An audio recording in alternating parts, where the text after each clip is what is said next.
Ce qu'il faut savoir, c'est que Winter Soldier, il arrive après Avengers. Avengers qui couronnait la phase 1 comme une réussite, hein, on peut en dire ce qu'on veut sur les films. Au final, c'est ce qui a un peu installé Marvel comme un mastodonte du cinéma hollywoodien, du blockbuster américain.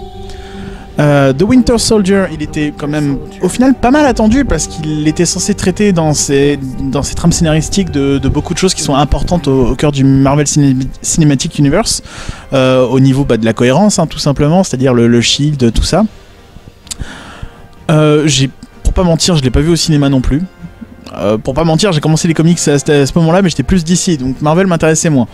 Mais je m'en souviens pas, et je me souviens l'avoir vu à l'époque, en me disant, bof, ça m'avait pas vendu énormément de rêves. Avec le recul, je l'ai revu récemment aussi, hein, comme The First Avengers, et je retrouve quand même plus de qualité. Le film a beaucoup de qualités qu'on retrouvait dans First Avengers, c'est-à-dire qu'il y a une excellente écriture des personnages, des additions de nouveaux personnages comme le Faucon, qui apporte une bonne alchimie à cette petite équipe en fait qui se forme durant le film, c'est-à-dire Black Widow, Captain America et le Faucon. En fait, c'est lui qui nous permet de sortir du thriller limite politique et qui nous remet un peu dans de l'action, du super-héroïsme. Captain America est encore une fois très bien écrit. C'est la suite logique d'Avengers aussi, puisqu'on voit que finalement, et oui, Hydra est encore parmi nous. Le méchant, c'est Hydra. Hydra représentait l'autorité, puisque finalement, ils avaient réussi à infiltrer le Shield jusqu'au niveau du secrétaire d'État. Et donc, c'est encore un des thèmes particuliers de Captain America qui ressort, c'est-à-dire l'insoumission à l'autorité, puisque Captain America, il découvre que l'Hydra possède le Shield, et bien il va se battre contre eux, et il va prendre des mesures parfois difficiles pour les vaincre. Qu'on lui reprochera plus tard dans plusieurs films après, dans Civil War, 4 ans après. Donc là-dessus, ça marchait très bien.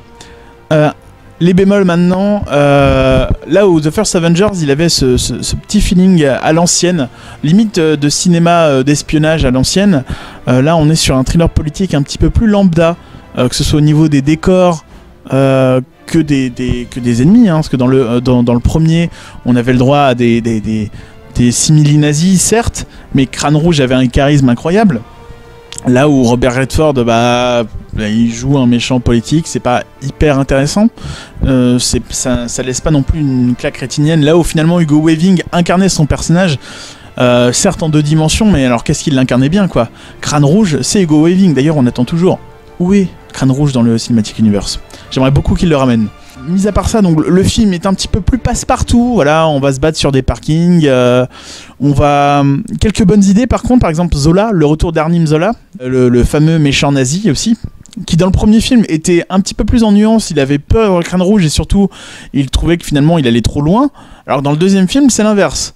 C'est le mastermind, c'est le méchant, et pourtant il a juste droit à un caméo finalement, alors qu'ils avaient une super idée d'utiliser des ordinateurs des années 60-70 pour leur faire renaître en fait, pour le faire apparaître à l'écran, dire certes je suis peut-être mort du cancer, mais je suis quand même vivant et je pourrais encore la vie de Captain America. Le seul souci c'est qu'au lieu d'en faire le méchant du film finalement, ils en font un genre de second voire troisième couteau qui meurt très rapidement. C'est dommage parce que finalement c'est le seul personnage qui avait du charisme dans les méchants. Dans les bons points quand même, il y a le Winter Soldier lui-même. Alors certes, il ne déborde pas de charisme, mais c'est un peu le principe du personnage d'être un peu vide en fait, de ne pas savoir vraiment ce qu'il fait de sa vie. Là pour le coup, on a quand même un personnage visuellement intéressant. Le bras était bien fait, je me souviens que je le trouvais quand même menaçant. Toujours cette continuité scénaristique, cette continuité Bucky dans le premier film, quand Captain America le récupérait en 43 alors qu'il était dans la base avec Arnim Zola, on le voyait déjà marmonner des trucs en allemand-russe, un peu l'air hébété, et quand il est retrouvé par les Russes après, voilà, il devient le Winter Soldier, et continuité scénaristique, il sera l'enjeu aussi de Civil War. Est-ce que c'est pas bien écrit ça? Excusez-moi du peu, c'est peut-être un des enjeux les mieux écrits de tout le Cinematic Universe de Marvel. Maintenant à côté de ça, voilà, les scènes d'action sont... voilà, c'est du cinéma moderne avec des commandos qui se battent entre eux, qui sortent leurs fusils.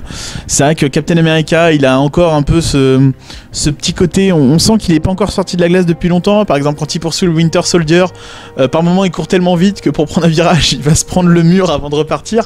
Ça, j'avoue, ça montrait bien que le mec, il n'est pas encore à 100%, c'est-à-dire qu'il cherche encore ses traces tant dans sa tête qu'avec son corps. Mais C'est vrai que mis à part ça, donc le film restera scénaristiquement une bonne surprise. Dans le sens où ils ont réussi à reprendre les thèmes de Captain America qu'ils ont travaillé dans le premier film, continuer à les développer en allant encore plus loin. Donc l'insoumission à l'autorité, cette fois ça va être vraiment la corruption du Shield. Captain America va la combattre et d'ailleurs va entraîner une partie du Shield derrière lui. Le personnage de Nick Fury, qui est encore une fois joué par Samuel L. Jackson, c'est un des meilleurs, pour moi, personnages, c'est un des mieux écrits en fait du Cinematic Universe. Le problème, c'est qu'encore une fois, une fois fini l'arc Captain America avec Civil War, enfin même pas dans Civil War, on le voit pas. Après son rôle anecdotique dans Avengers 2, je sais même plus si on sait où il est.